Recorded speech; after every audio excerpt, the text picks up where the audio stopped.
warahmatullahi wabarakatuh.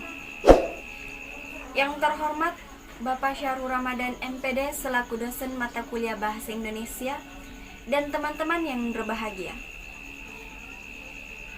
Pertama-tama, marilah kita panjatkan puji dan syukur atas kehadirat Allah Subhanahu wa Ta'ala yang telah memberikan kita nikmat, rahmat, dan karunia-Nya sehingga kita masih diberi kesehatan. Dan tak lupa pula kita kirimkan salawat serta salam kepada baginda Rasulullah SAW. Pada kesempatan kali ini, saya akan menyampaikan sebuah pidato yang berjudul Budaya Literasi untuk Generasi Milenial. Perlu kita ketahui, pada riset yang dilakukan oleh Central Connecticut State University pada Maret 2016 lalu, merilis peringkat literasi dunia. Pemeringkatan ini berdasarkan 5 indikator. Indikator yang pertama yaitu kesehatan literasi negara. Yang kedua pendidikan, yang ketiga perpustakaan, yang keempat surat kabar, dan yang kelima adalah ketersediaan komputer.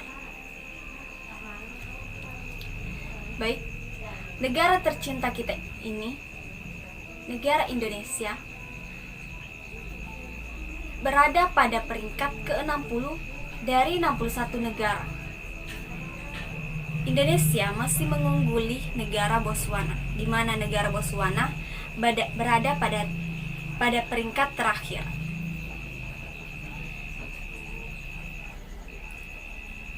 Sungguh sangat memprihatinkan Indonesia berada pada peringkat 60 dari 61 negara.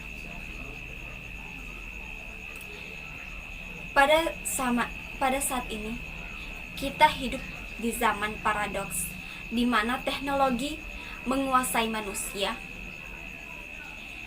dan terkhususnya pada kalangan milenial. Kita juga dapat melihat fenomena pada kehidupan yang terjadi dalam kalangan anak muda. Di era milenial ini, aktivitas mereka dalam pengaplikasian teknologi sangatlah tinggi, apalagi terkhusus pada penggunaan handphone, telepon genggam. Dan banyak juga kalangan milenial menggunakan hal-hal teknologi tersebut untuk hal-hal yang kurang berguna, tidak berguna, ataupun tidak penting. Bukan hanya pada kalangan milenial, tetapi pada masyarakat sendiri. Masyarakat kita masih banyak yang malas membaca buku, dan mereka banyak yang cerewet di media sosial. Contohnya saja, memposting postingan yang tidak penting, memberikan komentar-komentar yang tidak baik kepada orang lain, menebar hoax, bermain game online sampai berjam-jam yang membuat kita kekurangan waktu, tenaga, dan uang. Sangat-sangat tidak efisien dalam kehidupan kita. Hadirin yang berbahagia, berdirinya saya di sini ingin memberikan solusi atas permasalahan-permasalahan ini. Solusi yang pertama adalah mensosialisasikan dampak positif dari budaya literasi. Mensosialisasikan dampak positif literasi. Kita dapat melihat pada anak-anak yang sering membaca buku ataupun menulis, wawasan dan pengetahuannya jauh lebih luas daripada anak-anak yang jarang membaca. Yang kedua, mencanangkan budaya literasi. Misalnya kita memposting hal-hal yang memotivasi atau berbagi ilmu di media sosial.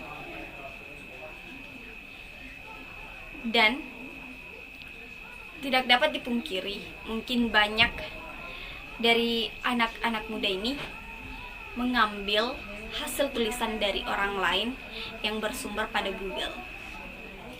Yang ketiga adalah bagi anak-anak yang berminat dan serius dalam menulis dalam dunia literasi, kita dapat memberikan les-les menulis dan agar untuk cukup ilmu untuk menerbitkan suatu buku. Hadirin yang berbahagia, oleh karena itu, di sini saya juga mengajak hadirin untuk memupuk minat membaca dan menulis di dalam dunia literasi, baik pada diri kita sendiri maupun pada lingkungan kita sendiri, maupun pada lingkungan kita. Di sini kita baca, menulis dan di dunia literasi, terutama pada generasi milenial sebagai penerus bangsa. Kita semua tahu bahwa buku merupakan jendela dunia.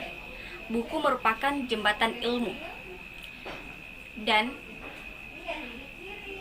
dari membaca buku, kita dapat menambah wawasan kita, pengetahuan kita yang semula tidak tahu menjadi tahu.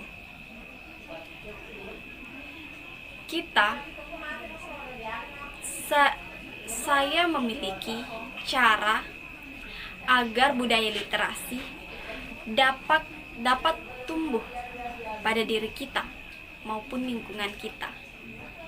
Cara yang pertama adalah membeli beberapa buku yang Anda sukai, misalnya saja buku novel, buku pengetahuan, dan lain sebagainya. Yang kedua adalah bagaimana kita pada saat membaca membuat diri kita senyaman mungkin pada saat membaca. Dan kita melatih diri kita untuk membaca 2-3 lembar per harinya. Hadirin yang berbahagia, berdasarkan apa yang telah saya sampaikan, dapat disimpulkan bahwa membaca penting bagi masa depan kita dan kehidupan kita. Mulailah membaca dari buku-buku biasa atau buku-buku dari elektronik melalui smartphone, handphone, atau membaca informasi dari gawai Anda. Lalu mulailah membimbing diri kita, melatih diri kita untuk membiasakan diri dalam dunia literasi. Najwa Shihab berkata, hanya perlu satu buku untuk jatuh cinta pada membaca. Cari buku itu, mari jatuh cinta. Jadi, marilah kita jatuh cinta pada membaca buku. Sekian pidato dari saya. Bila ada kekurangan dan kesalahan mohon dimaafkan. Wabillahi taufik wal hidayah. Wassalamualaikum warahmatullahi wabarakatuh.